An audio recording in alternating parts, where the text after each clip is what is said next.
We invest in autonomous technologies, AI, previously conductive materials, which could be used for a wide variety of applications. So one of the latest investments was solar, but it could be used for other things.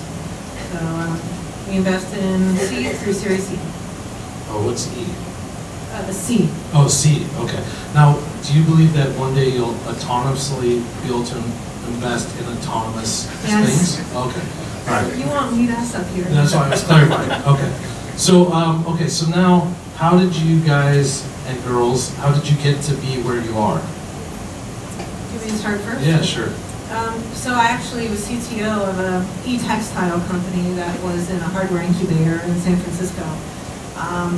And this particular e-textile was reading heart rate and heart rate variability. Our first product was for runners, but it could be incorporated in auto or pilot airline applications. So this product was being produced in Taiwan and China. But while I was pitching at the hardware incubator, that's when SK Telecom actually saw me pitch. And so that's where I first met them. And they soon after started an entrepreneur in residence program. So they needed somebody that understood conductive materials, data, hardware, software, and how all that integrates together. Cool. And then so you work with the people that they bring in. Yes. Yeah, and help them grow. And yeah, that's awesome. Yeah, and I do due diligence on the companies that pitch as well. So if I think that a company would be a great investment for SK, I would bring them to the table, or I would recommend them to senior management. Okay, awesome. That sounds fun. Okay. How'd you get started? I'm actually a physician turned investor, and then still as of today, I spend about over 50 to 60% of my time looking at healthcare-related deals. But then the story of getting from the doctor's office to this hardware investor type of role is really because when I was doing my residency, it's kind of like we live in another world where it's kind of totally outdated. Everything's on paper. There's no like electronic records or whatever. So my first job actually out of doctor's office is doing market research and early stage acquisitions on behalf of a public company called Omnisol that's in Mountain View. And what they do is automated drug dismissing or medication dismissing. So that's my first experience with hardwares.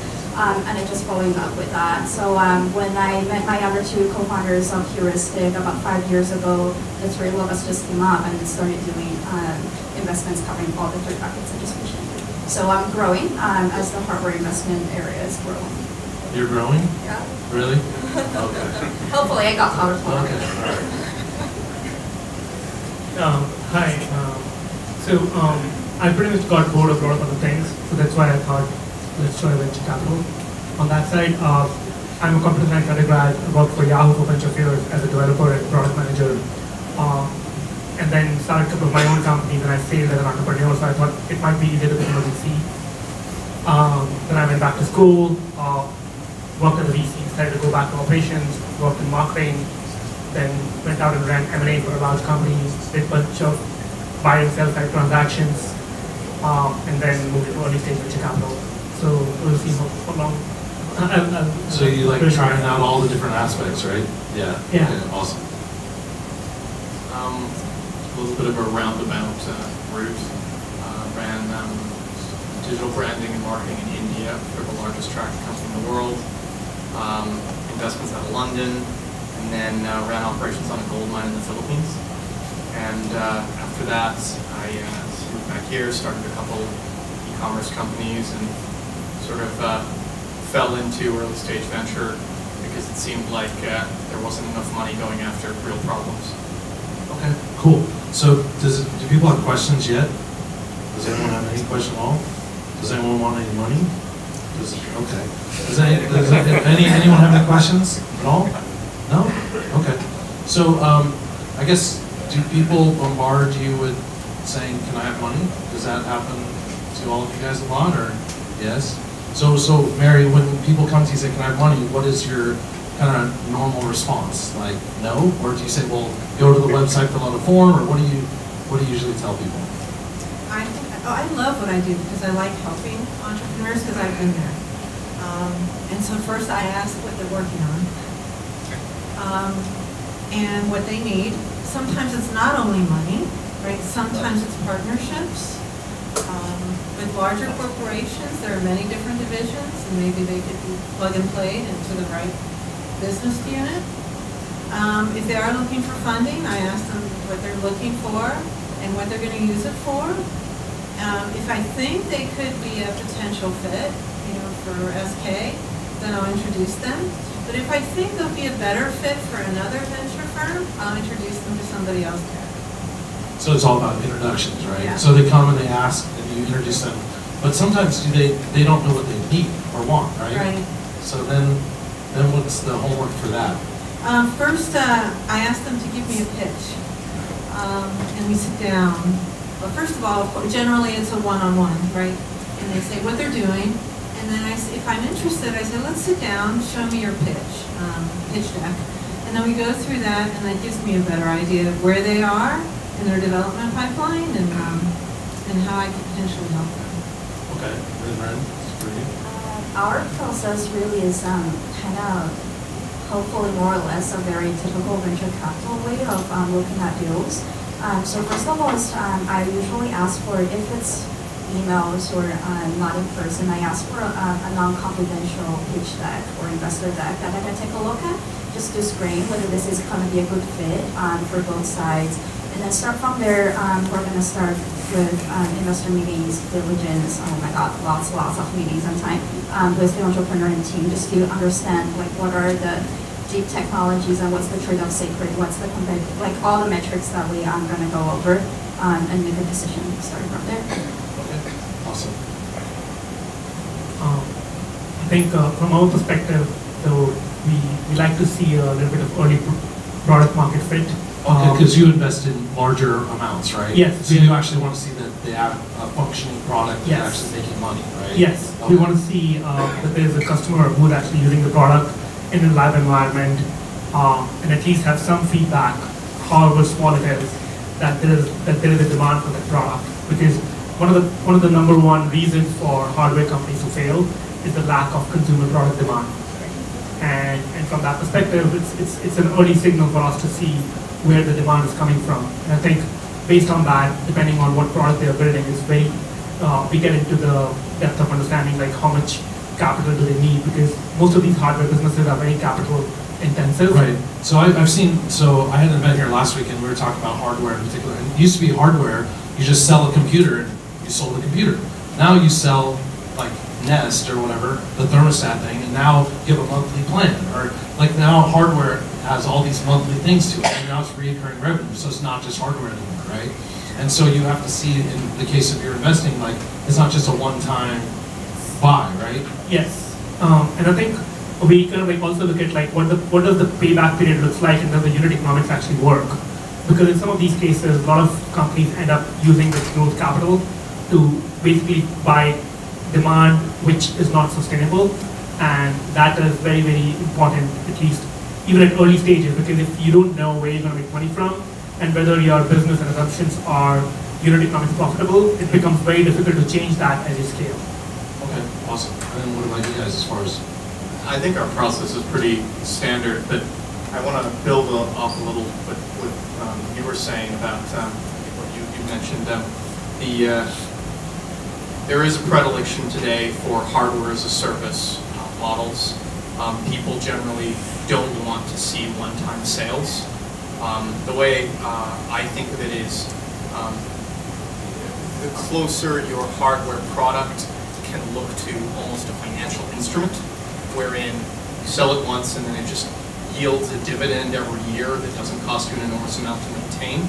That's the kind of thing that most investors seem to be looking for who are doing a lot of hardware. Yeah, so even like the tile, I have the tile on my keys, right? They send me a message and say, hey, the battery's dying, reorder, you get 30% off or 50% off or whatever. So I just keep reordering more hardware, basically, right? Yeah, but although I'm thinking more specifically in robotics, where the previous business model was sort of the arms dealer. You sell it and it's your problem.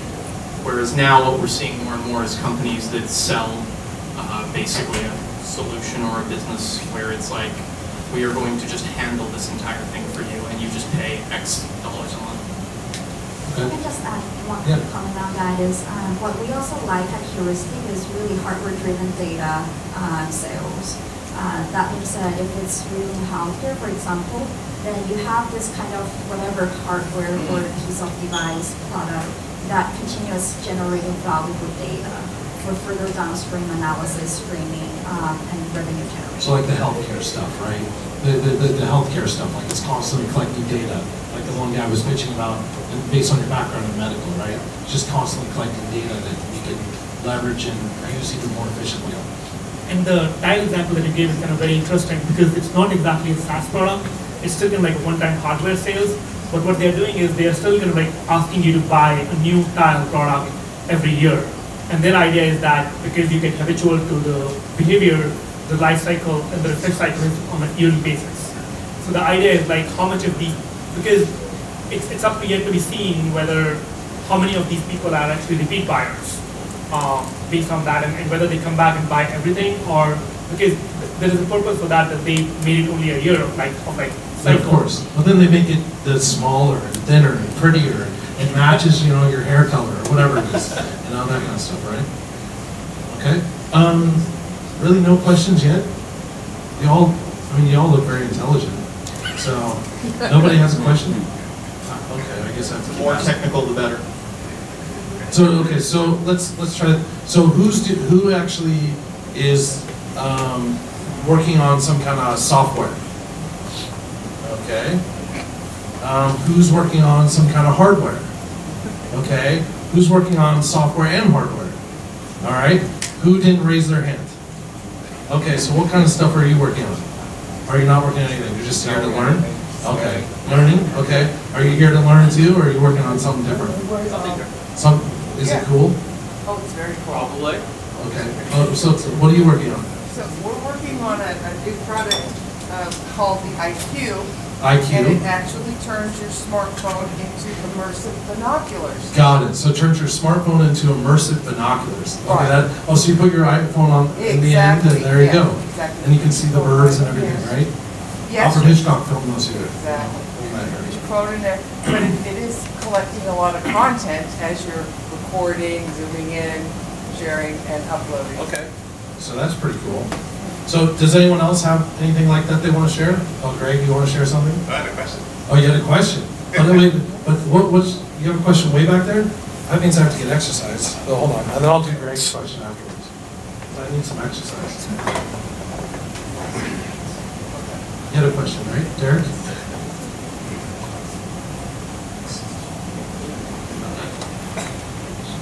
Hey, question for you is, how do you sell technology to baby boomers or legacy technology? Like legacy businesses? So first off, we have to define baby boomers, right? No? Or does everyone know what a baby boomer is? No, I think I understand. I mean, so if I'm understanding correctly, you're saying, how do you? Baby boomers have a whole lot of hardware that is falling apart because they can't get the parts for it, and you're wondering how you can sell, God, I don't even know what they're called, turntable things with the records. Phonograph. Yeah, phonographs or whatever. Is that correct? More like, you invest in legacy businesses, more like manufacturing. Yes. So how do you sell technology to, Oh, you don't sell them to consumers. In terms of how you sell to baby boomer B2B people, it's a direct. Number one, it needs to be a direct hit to the bottom line, or whatever the core thing they care about the most is. It's usually the bottom line. In construction, for instance, you'd think they care about speed. They don't. They only care about cost. So it's got to be whatever the core thing that the customer cares about. Number two, there's got to be an easy way for them to adopt or pilot. If your pitch is basically you need to roll this out across your entire factory tomorrow, that's never going to happen. Number three, you need to have someone on your team or associated with you who is credible and ideally a baby boomer. It's very hard as a young, Silicon Valley technologist to just drop in and say, hey, you've been doing your business wrong for the last 10 years. Let me tell you how to do it. that generally doesn't work. What about you guys? I was going to say, if you're talking about legacy businesses, there are a lot of companies that are setting up operations in Silicon Valley and San Francisco, i.e. auto companies. Also, GSP Labs has a lot of older companies that are setting up shop there because they want to learn about this ecosystem, and they're more open to talking with you all and to learning about your innovations. And so if they're interested, they could potentially bring that in-house and then connect you with the business division, if that makes sense. So also just, if you want to look really smart, anytime anyone asks you a question, you just say it comes down to 3 things, and then just say 1, 2, 3, like you did. That's what you do. That's what you always do. So if like you're in an interview or you're pitching or you're anywhere, and someone asks you a question or you talk for a long time, at the end just say it all comes down to 3 things, and then just rattle 1, and while you're saying 1, think about number 2. While you're saying number 2, think about number 3, and you have 3 things, and that's all people are going to remember. Oh, 1, 2, 3, and people go, wow, so smart. He was able to chunk it down into 3 things. So that's what you do. That was great. Good job. All right, so very good question, right? So getting to our theme of the evening, which is kind of hardware trends for 2018 in investment. So we keep hearing about this hardware as a service, right? This is what we talked about a little bit, and I think we haven't experienced much of this yet in our lives, but we hear about this as the future, and you kind of can see some ideas of this happening with our connected world and how everything is now talking to each other and how it's becoming much more valuable. So I'm just curious, what are you guys seeing when it comes to this hardware as a service kind of thing? Do you see it happening next year? Do you see it happening in a few years? And what is the coolest aspect or model that you've come across? So I'll break it down into 3 different things, as he said. I have to, right? Okay, 5. Anyways, so on the consumer side, it's very difficult to build a consumer hardware company today, because every time Google, Facebook, and Amazon does developer program or like a developer, like they go out and talk about their products, it basically ends up killing 5 different startups. So you have to be like very, very thoughtful of what you are building and what is not going to be cannibalized by larger companies. So it's become very, very difficult for anyone to build a hardware consumer product and get funding for it.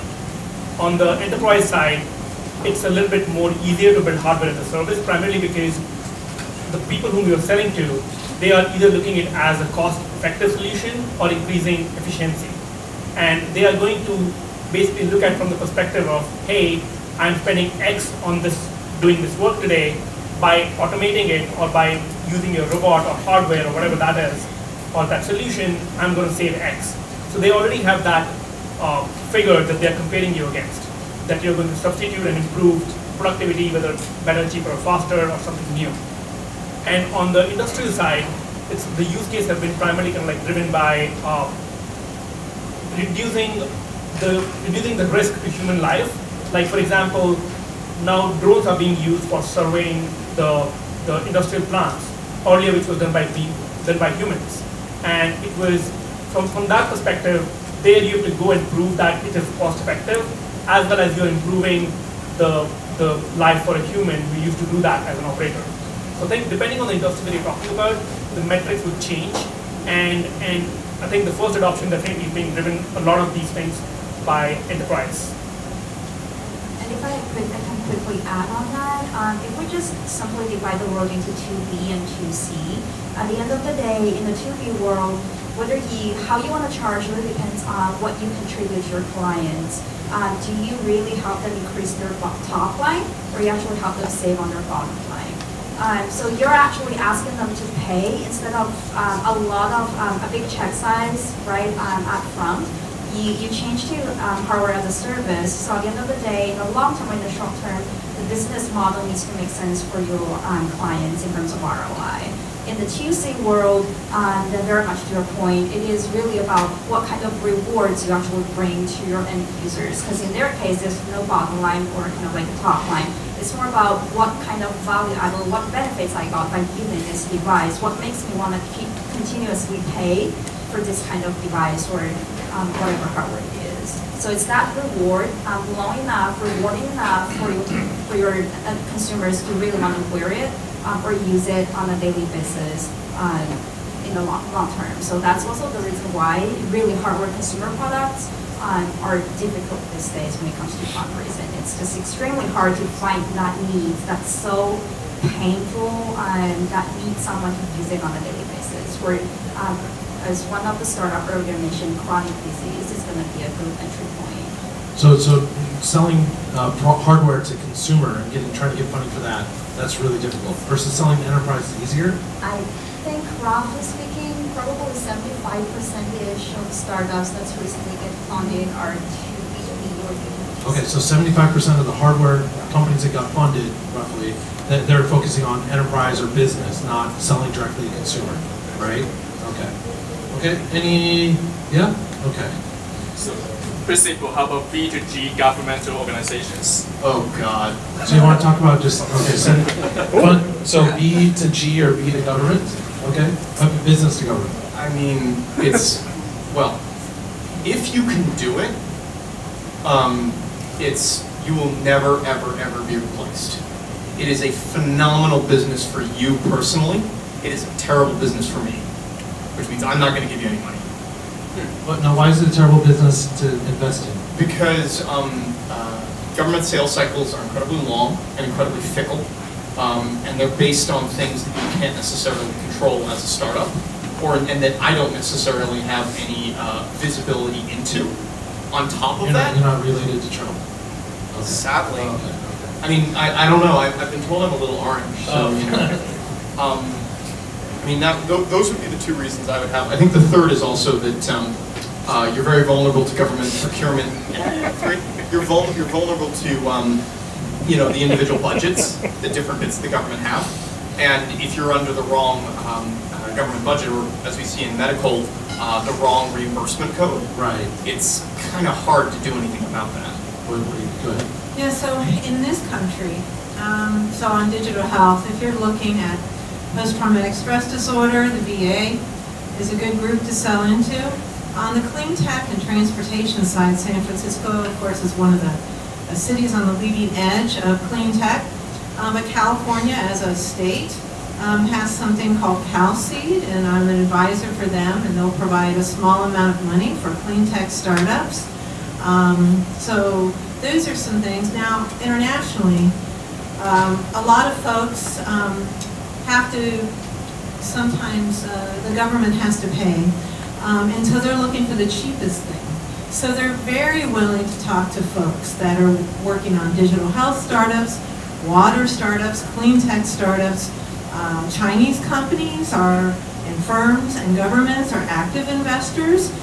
You may know that there are a lot of folks having startup competitions here, and if you're one of the finalists, they'll send you to China. Yeah, in other countries like the UK, they're looking for very interesting digital health applications. So if you have something that you think that can be used outside this country, I would be very open to those opportunities. And if you think about any of the companies that have raised significant amount of capital and that have been selling to government outside of Palantir, I'm not sure which other companies come to mind. So you want to kind of like also look at some of these signals to see how many of these companies have actually gone public or become successful in the last 10 to 15 years. And that basically attests to the point of like even companies like OpenGov, which is trying to basically bring transparency to the entire decision-making process at the local level and the state level. Even they are also kind of like, I'm not sure at what stage they are, but what I'm saying is you can count those companies on your fingertips. So that's another way to kind of like think about whether it's good for you to spend your like many years, like 5 to 10 years, to build a company in that space versus pursuing some other idea. I would actually add one other thing that your comment about open government. I think of a lot of the time the people who you think are in positions of power in the government are not, and they don't necessarily have control over the budget. So for instance, in the United States, there is a major distinction between executive and non-executive mayors. And it's not always clear who's an executive mayor and thus has control over budget line items and who is not, and who is where the mayorship is more ceremonial. And yeah, and then you have to deal with committees and executive mayor. Search for city manager. There's no city manager, then he's the executive. Yeah. Okay. All right.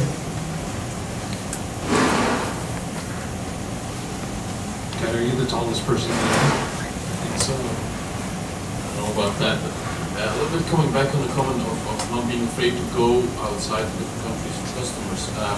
What's your point of view on like having foreign companies to invest in foreign companies? Is that something you're excited about, or like you don't really prefer to do that? Yeah, that's a good question. You, as an entrepreneur, have to do due diligence on who is interested in investing in you. And also, you need to look at your IP. There is starting to be a trend of some companies here being acquired by Chinese companies. So I would do your due diligence. And DLA Piper recently has had some sessions for both entrepreneurs, attorneys, to talk about if somebody is approaching you and wanting to give you investment from another country, these are the things that you have to cover and do your due diligence on. So DLA Piper, Great Carrier, Rudnick, USA, they're located in East Palo Alto or whatever, across the street from IKEA over there. And they do a lot of different monthly events and workshops and stuff like that. I think some are free and some are a couple of dollars. Most of them are free. Yeah. I worked at LexisNexis or Red Elsevier for 6 years, so I sold to that firm all the time. But there are a lot of, as you know, I mean, being here in the Bay Area, a lot of attorneys are very familiar with, there's attorneys everywhere. Yeah. With making sure, if they're representing you, that your IP is protected, your company and all of the stake that you have in your company is protected. So they'll help you do the right due diligence and be on your side. And also the other way around, you as an investor, do you like to invest in foreign companies? Can I, SK Telecom, I'll just say, the company has to be incorporated in the United States. That's how the legal entity of SK is set up here, even though the funding does come for Korea. Sometimes a lot of companies start in other countries and then they move here and then they incorporate here, and then that way we can start looking at them seriously. In our case, I think it really varies. It depends on, from a VC perspective, how that fund's focus is set up in the first place. But specifically for us, we're into Northern America. So preferably Delaware, if we're in the States, or if it's Canada, then it's doable. But then there's kind of one exception. We do look into Israel startups, because a lot of the times the companies over there, they're kind of like both Israel/US, and then the founders are sometimes dual citizenships. So that's us. We invest globally outside of China. Primarily, and we don't care, I think entrepreneurs can come from anywhere. And it's actually better for us to invest in companies outside of US, or at least outside of Bay Area, because valuations are a lot more lot more investor friendly in terms of that. And then most of the time, people outside of US, generally they have more revenue and lower expectations because there is lower competition. So it is actually better for investors. And I think one way for you to kind of understand that is look at their existing portfolio of your investor and see if they have made investments in those areas. Like for example, we have this year, out of 5 investments we have made, 1 investment is in Hong Kong and other investments in Singapore, and we are actively looking at investments in Europe and Latin America. So from that perspective, yes, I mean, at least from our fund, I can definitely say that we don't care about where you're located as long as you're building a good company. And I think that's really the answer. There's no one size fits all, it's like there are certainly more risks associated with investors from outside the U.S. The fact is that there is a sort of generally accepted rule set in the Valley that most VCs and companies more or less stick to. Whereas if you take money from a random Uzbeki oil company, you don't necessarily know what they're doing, where the money came from, or whether their priorities are going to change. That's always a big risk with corporates. The priorities change between your seed and your A round, and suddenly, even though you blew your numbers out of the water, they're like, sorry, we've decided to focus on pond management software or something. So I mean, obviously it's risky, but no one size fits all. Just know your investor. I mean, you're getting married. Okay, any other questions? Okay. And does this go till midnight, or what time do we eventually stop? On the books, 8 o'clock, so we got 1 minute. Yeah, hi. So my question's around primarily B2C, but also a little bit of B2B. As a couple of you guys mentioned, everyone now wants some proof of product market fit, which often comes down to show me some sales or pre-sales or Kickstarter, which of course for a hardware startup is a little challenge because before you sell it, you have to have some. Or a Facebook test campaign of some sorts where you're counting clicks and claiming that this demonstrates customer interest. So I'm curious how you guys actually interpret those. Have you seen any real creative uses of those tools or others to kind of answer this question for hardware startups talking to investors? Okay, so can one of you repeat what he was? Yeah.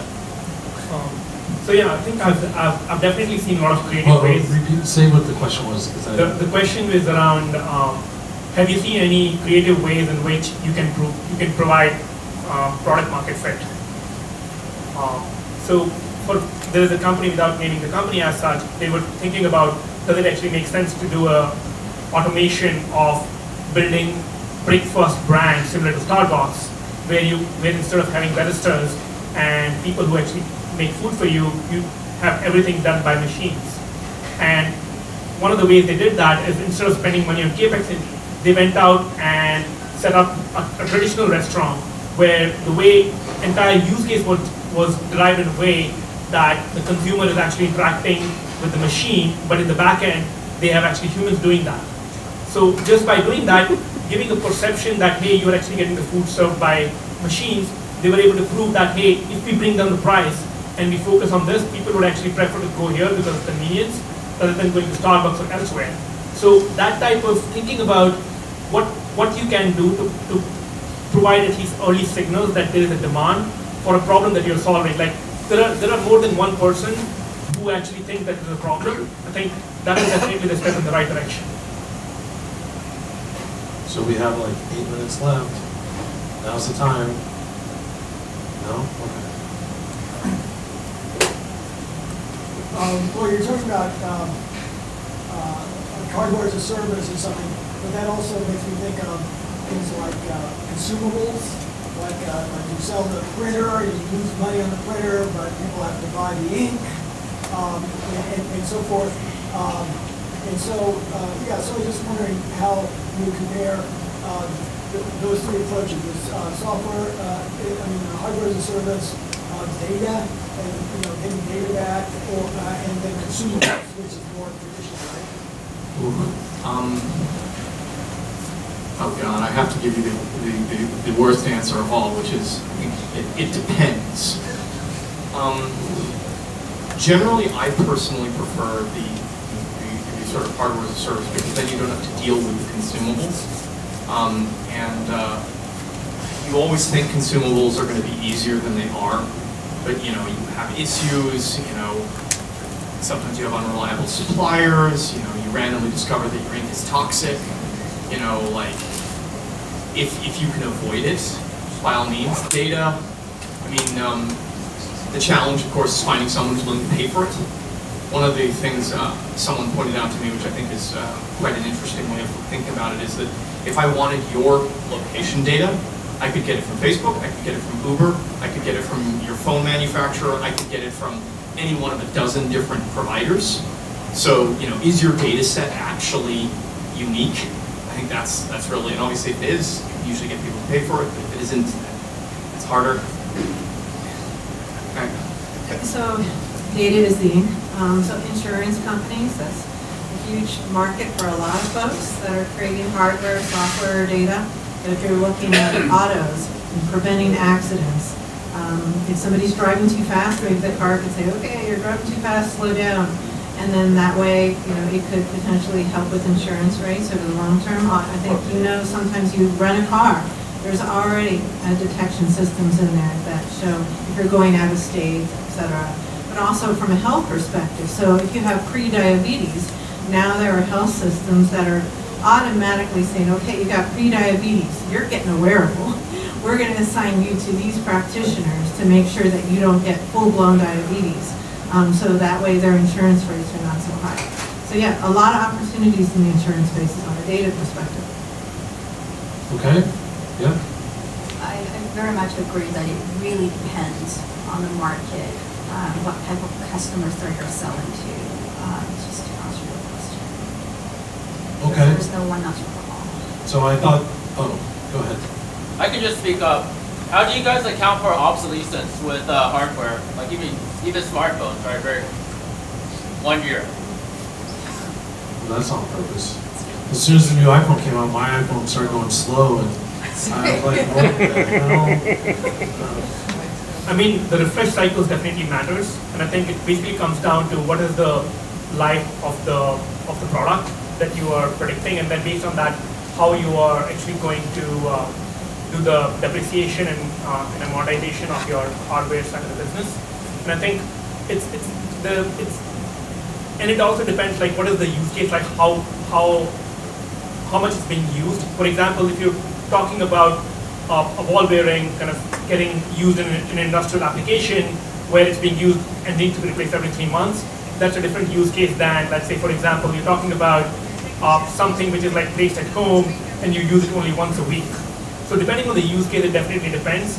And obsolescence definitely comes into picture where we are thinking about, like, do we need to, as we're thinking about how big the market is, does the frequency of usage as well as the product refresh cycle comes into play. Like, for example, in case of tile, they definitely are thinking that, hey, if we sold 100 million worth of products today, next year, how many of these customers would come back?